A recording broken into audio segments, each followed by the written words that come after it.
family, it's Tasha, MAMABEAR Prepping. Welcome to the channel. Welcome back to the channel where we just talk about preparedness. We talk about what me and my family do, different things we do for emergency preparedness and preparing for different events and different things that might happen. And hopefully that gives you and yours ideas for you guys to survive and be successful as well. Okay, so let's dive right into it. So today I want to talk about really buckling down and getting serious. Now, a lot of you might be like, okay, we know you're serious.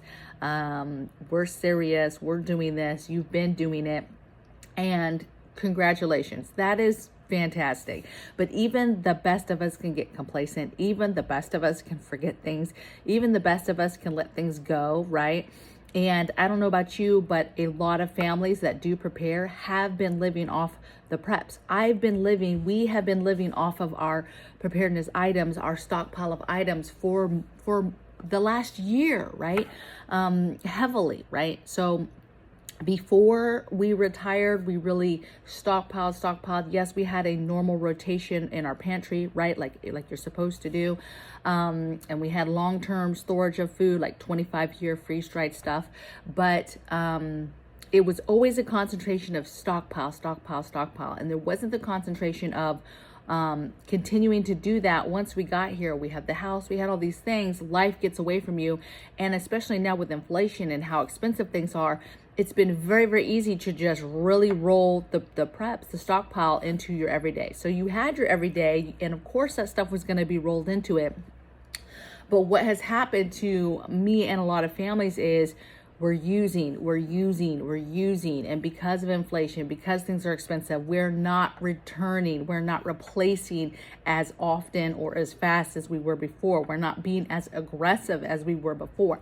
Now, for those of you that are still being aggressive and haven't really been utilizing your preps, one, I would say that's fantastic because you still have a stockpile, but two, you need to make sure that you're not just stockpiling things to stockpile things. And I'll talk a little bit about that. But it's time to get serious. It's time to really take a look at things again. I'm really talking to my seasoned preppers in this video. This is good if you're new as well, just so that you can get a sense of what you should be doing so that you can move forward and be successful faster. So first of all, you have to figure out what kind of preparedness person you want to be right now, right? And I say that because let's see if I can break this down. You have folks who prepare, they stockpile, but they stockpile really for short-term events. They're not really thinking long-term. They're thinking more like, okay, a couple weeks of a storm or an event comes through, an earthquake comes through, and they've got to survive on their own for, a few weeks to a half a year to a year, right? Then you have folks that stockpile. Like that is their baby. They do the haul videos if they have YouTube, and they stockpile. And they have everything under the sun. They are all about getting everything they possibly can get their hands on, and they stockpile it. That is not bad, but that could have a negative to it, okay? And then you have your homesteader, self-sufficiency type people. You have your folks that have thought about it a little bit further. And not only do I want to stockpile, but I want to ensure that I know and I have the skill set to ensure that things keep going, that we are self-sufficient, that we have multiple options of doing things, that we have the skills to learn how to do things different and to adapt so that when an event happens, we learn how to adapt to that. And that the long game is the forever game, meaning that stuff that happens, that event that happens forever, right? It's not a short-term event. It's a long-term event. It's a world-ending event. It's something major, and you're going to have to transition to a different way of living, okay? In your stockpile, your preps, your stuff like that, that's just to kind of help you with that transitional period. But you've known from day one that you wanted to live a lifestyle where you made your own things, you made your own products, you were creative, you built your own things, you raised your own animals, grew your own food, right? Self-sufficiency. And how can you continue that self-sufficiency circle with each living thing that is part of your family, right? Now, a lot of you are like, okay, you went down this whole thing of self-sufficiency. That's not me. I just want to have a few cans put away, and that is good. I'm going to give you an example. Oftentimes I have all the things. I have all the food, right? Stockpile for years. And like I said, me and my family have been living off this food for the last year. And the preps, not just food, all of the things. We've been not doing as much shopping because it is expensive. And we have been living on the preps. And me, myself, have been making the mistake of using more than replacing, right? And not being aggressive with the replacing. And so my stockpiles are not as high as they used to be, right? We've been utilizing stuff. Of course, my family, our game plan has changed drastically in the last probably 3 months as far as preservatives, the things we're buying more bulk food. We're buying whole ingredients, whole foods. We're not buying prepackaged. We're not buying all the stuff that I used to stockpile all the time. You know, you couldn't tell me. I stockpile pre-made stuff all the time. Rice and ronies, Nor sides, you know, all of the things, okay, I've stockpiled, right? I have the Spam, you know, stockpiled galore. I have all the stuff full of preservatives and pre-made stuff. And our game plan over the last 3 months has really just been shifting our plan and what we're doing. And the preps that I have been buying and replacing are completely different. And some stuff altogether have stopped, like laundry detergent, for example, right? What's the other thing I really stopped using that I've been just learning, like body soap, making my own body soap, just different things that we've decided to really take a look at the preservatives and prepare in that realm of thinking about that, okay? But I'm going to give you an example. Family loves breakfast. Going to make breakfast for dinner last night. Okay, cool. Let's make some giant pancakes. I'm going to make some giant pancakes. You know, I'm going to put in some meat. I'm going to make some eggs maybe. Didn't you know I had this and called the kiddo in, hey, make your plate, making it, and I realized there's not that. I have like a couple different syrups I keep. Hubby likes the really authentic syrups. You know, I like Mrs. Buttersworth. I'm just sorry. I know I just talked about preservatives. I should probably look at it. Obviously have not looked at it, you know, and the kiddo's using the rest of it. And I'm like, wow, you really just using the rest of this syrup. I hope there's more. And I don't even know why I said that. And maybe it's because mentally I knew there was none. And so I started looking and I was like, well, it can't possibly be the last one, right? Like he left and I was like, time for me to make my pancake. And I'm looking and I'm like, they can't possibly be. Like there has to be. I just have to, as a prepper, I got to figure out where I stockpiled it. And I'm looking. And stuff's pretty organized now, right? And so I'm like, wow, I really have no pancake syrup, you guys. I was upset and I didn't like the kind that hubby gets, right? So I was really upset that I had allowed myself to, you know, it's just a simple item, and I had allowed myself to not have even one backup, right? And you guys might say, well, what's syrup? Who cares about syrup? Yada, yada, yada. It's not a survival type of food, right? But it's an example that I want to share with you guys. When you are a family who stockpiles and you use the things, and you do not replace them, and you're not doing inventories, and you're not organizing, and you're not having your lists that you actually know. Grocery list is important, okay? So this is what I think is important. One, you figure out which type of prepper you are or what type of person you are from what I just went over. Two, you make a list. I used to have a list. I'm going to have to pull it out, you guys. I had a list. It was my 12 year budget, my 12 year, 12 months, 1 year stockpile list. And basically it would say like bathroom, and it had all the list of the stuff we used in the bathroom. And I would keep track of how much I had for the year, right? And so let's say, I always use this as an example. Let's say it was body wash. Let's say your family uses 1 bottle of body wash a month. Let's just for numbers. And so you wanted to stockpile for a year. You need 12. You would go look at inventory. I would keep on that sheet. Okay, I have 4. Okay, I need some more. And then I would go get enough for the year, or maybe halfway to that mark, or whatever it is.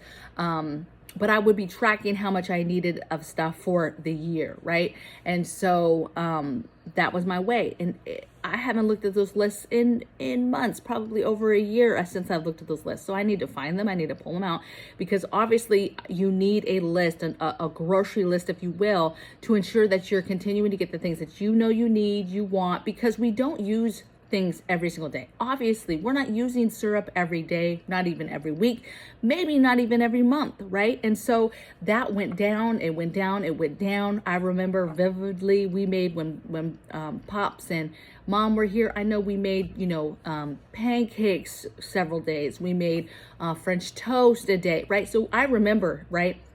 Because I ended up getting Mom some sugar-free syrup, which was in there, which I didn't want, okay?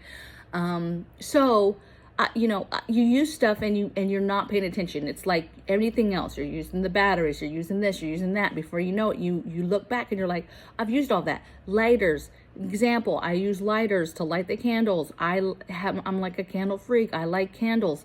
And you keep using lighters, and I went the other day to get a new lighter, and I was like, now mind you, I know I have lighters other places. I have lighters multiple places in different caches, but that's not the point. The point is that the main drawer, I was like, oh wow, I only have a few lighters in here, and it just made me uncomfortable, right?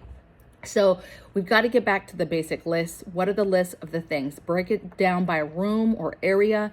Write out the things that you make sure that you for sure want. You can do this in food. It's even easier if you're making the switch like us, or you've already made the switch like us, and you're doing bulk foods and bulk ingredients. That's much easier grocery list when it comes to food and things you're stockpiling. Much shorter, much easier. And then you're doing that for the hygiene stuff, bathroom stuff, emergency toilet stuff, your emergency preparedness items. You're doing it for different events. Maybe you're preparing for a hurricane. What does that list look like? And you're getting all the things and making sure that you have all the things and you've stockpiled them. You're organizing all your drawers, all your cabinets, closets, dressers, drawers. When you do that, you realize you have a lot of space, way more space than you thought. And then you inventory. You've got to see how much of stuff you have, and you cannot be wasting time. Now is not the time to play, baby. Now is the time to buckle down. This is the time we should be fully stocked, and we're just filling holes, small holes. But I feel like my situation is a little bit more than just filling holes. I have to readdress, sit down. And I know some of you guys like, man, you got a whole channel and you're talking about how you're failing, and don't get it twisted. We have Stockpile, but what I'm saying is that I have not organized it. I have not inventoried it. I have not really looked at my list that I used to look at, my grocery list, because we've been living off of it for so long that I need to really take a hard look at what we have. And now that we've made changes, how does those lists change now? I might have that hygiene list. Here's all the things I want. And some of those items might be things that I'm like, no, I don't want to buy those things anymore because of the preservatives that are in them. So what am I going to do? And so that's the thing. You don't waste time. If you're trying to exclude something because of a preservative in it, and you're trying to make that product, now is the time to do that. Do not wait. Do not say, oh, well, I'll make that later. No, you need to get the items now. Order the items on Amazon, make the product, see what it feels like to create, to make something with your hands, to see if you like it, to see if you need to tweak it. You want to trash it all together. You didn't like it. You need to move on to the next recipe. But you have to do all that figuring out now. And then once you find something you like, then make it in bulk and stock it, right? And get it done and get your certain amount that you want, that you feel comfortable getting in your home. 6 months worth of supply, a year's worth of supply, 2 years worth of supply, whatever it is that is your goal, personal goal of where you're at. Maybe you're at the beginning and you're just trying to put together 30 days worth. Maybe you're at the beginning and you're just trying to do an extra of everything. Then do that. Do these lists I'm telling you to do, right? Figure out what you're going to get, and then just buy one extra of everything on the list. Make sure that you have two, the one you're utilizing and the next one. Just do that for everything that's on your list if you're new to prepping, right? And you don't have to do all the lists and do an extra. Obviously, budget it out. Take just the hygiene list, for example, and see if you can knock that out on a payday, or knock that out between 2 paydays in the month, whatever it is, whatever you're able to do, and just get your extra. You don't have to say, oh, Mama Bear said, go get 12 months worth. I'm going to go make sure I get 12 bottles of body wash. No, if that's not your where you're at in this journey, then that's not how you're doing it. Okay, you're getting an extra. From there, okay, you're assessing, you're looking at your list. Do you have everything that's on all of your lists? And then okay, now you can start bulking that up or come up with a different plan. Okay, I'm going to shoot for 30 days. I'm going to shoot for 3 months, whatever that goal is. Baby step it the way you're going to do. But it starts with the list, and do you have everything you need? And then just start by getting an extra of everything. And that's for folks that are just brand new starting. And remember, you should be concentrating, because again, I know you get overwhelmed. You should be concentrating on food, water, meds. And then after that, you can concentrate on grid down, meaning what do you need to live life with no power, right?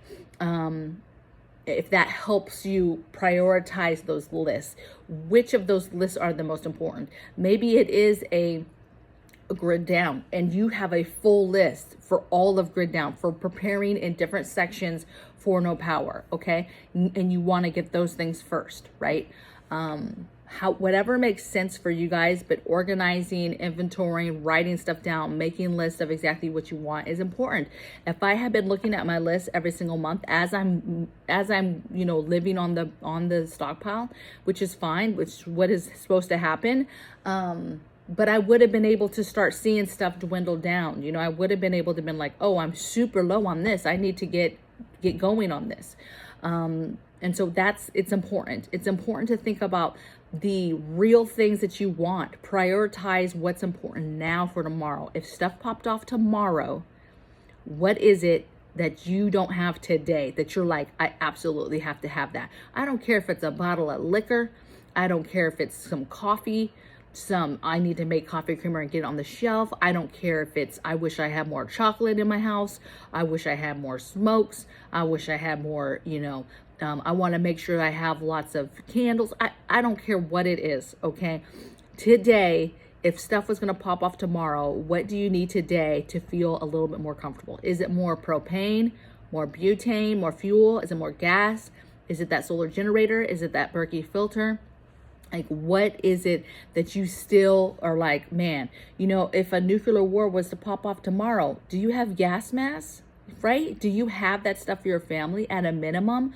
I mean, just basics. Do you have ready to eat food? Do you have the ability to stay in your home for, you know, 6 to 8 weeks without going outside? Like, what happens if tomorrow that is the scenario? You cannot go outside. Are you surviving? How close is your family to having the ability to, you go in your house tomorrow and you don't come out until somebody says it's safe? And that could last weeks, that could last months. Are you ready for that? Is your family ready for that? Are you prepared for that? And that's not to put some fear in it, but it's to give you the reality that it's time to stop playing around. It's time to take this stuff serious and really think about the, you know, for real, stuff you want in your house, stuff you want in your home that you need in case stuff popped off tomorrow. Constantly be working aggressively as if stuff's popping off tomorrow. And if you've fallen off a little bit like me, you need to immediately get those lists out and start determining where your holes are. And this is more than holes, right? This is gaps. This is areas, this is things I don't have in the house, right? That we've literally worked down and we don't have. Well, we have syrup, you guys. We have some sugar-free, and we have some real maple syrup that you know, I like the Mrs. Buttersworth. I like it. What's the other one? Aunt Jemima. I like it. I like both of those a lot, right? I should look at the ingredients, because obviously we don't eat them a lot, so I haven't actually looked at the ingredients, and I'm probably not going to be happy, but we're going to take a look. Okay, so I hope you guys are well. I hope your week is going well. I hope that you are enjoying the videos and the content that I'm putting out lately. Again, if you want a little bit more, if you want to support me in a monetary way, join us over at Patreon. Somebody asked me the other day, how do you find me? You actually cannot find me by my name. I do not know what's wrong with the system, but you can't find me by just searching my name. We've tried, people have tried, it just doesn't come up. However, the link to Patreon is always in every single video down in the description box below, to include other description or other links for affiliation links for different things. I mentioned the gas masks, for example. If you're going to get them, MIRA Safety is my go-to. There's an affiliation link below in the description box, so you can still get that stuff. Antibiotics, if you haven't got your antibiotics by JASE case and got your JASE case by JASE Medical, you know, link is in the description box. Get going on that and get your antibiotics in your house, get your home. There's no more playing around. You've got to get your things.